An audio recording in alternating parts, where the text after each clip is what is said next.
Bonjour à tous, je suis Nicolas Gingros et aujourd'hui on va répondre à la question que beaucoup d'entre vous se posent, qu'est-ce qu'il y a dans le carton d'une imprimante desktop?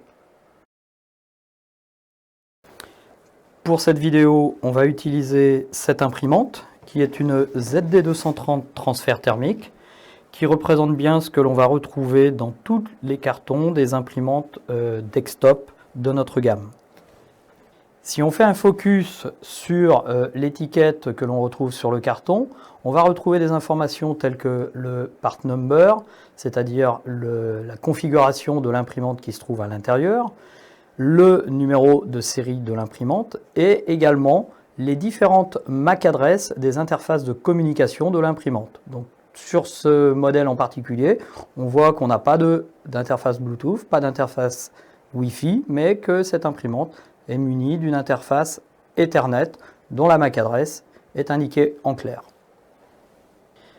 Si on ouvre le carton pour voir ce qu'il contient, on a sur le carton en lui-même d'imprimer le contenu de celui-ci, l'imprimante, le bloc d'alimentation, les différents accessoires et la méthode de déballage conseillée, donc par extension la méthode de remballage au cas où vous auriez besoin de réexpédier cette imprimante.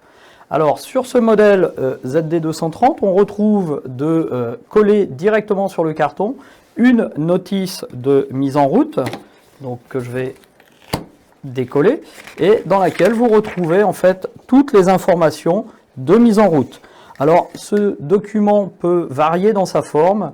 Sur la ZD230 et 220, il est sous forme d'un papier collé à l'intérieur de l'imprimante. Sur les ZD421 et ZD621, vous allez le retrouver sous forme d'un petit livret à l'intérieur de l'imprimante. Si on continue le déballage de notre imprimante, on va retrouver sous cette première couche de carton les premiers accessoires qui sont ceux liés au ruban.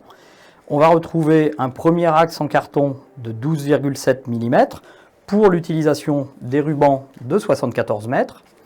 Un deuxième axe en carton de 25,4 mm pour l'utilisation des rubans de 300 mètres. Et enfin, deux axes plastiques qui vont permettre l'utilisation de rubans qui seraient non zébras. Il est à noter que ne sont pas fournis d'échantillons, d'étiquettes ou de rubans. Sous cette deuxième couche de carton, on va retrouver les accessoires de connexion et de communication.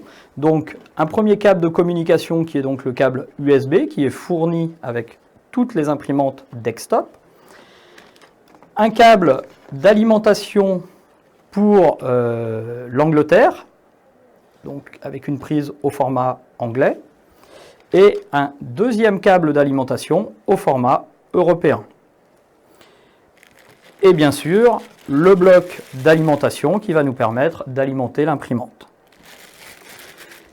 Enfin, sous la dernière couche de carton, on va retrouver l'imprimante en elle-même, protégée dans un film plastique.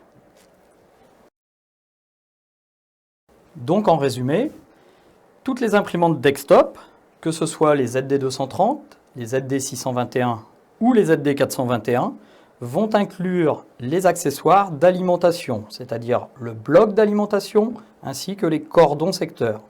On retrouvera également le câble USB sur les trois modèles. Sur les modèles transfert thermique, et uniquement sur ceux-là, on va retrouver les accessoires liés au ruban.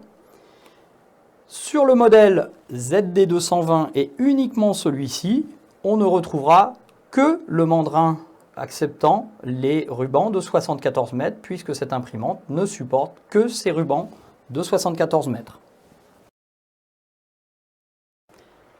Voilà, on a vu ensemble ce que contient le carton d'une imprimante desktop. Si cette vidéo vous a plu, n'hésitez pas à la liker et à la partager. Vous pouvez vous inscrire à la chaîne de Zebra, activer les notifications pour être prévenu quand de nouvelles vidéos seront disponibles. Et on se retrouve très bientôt.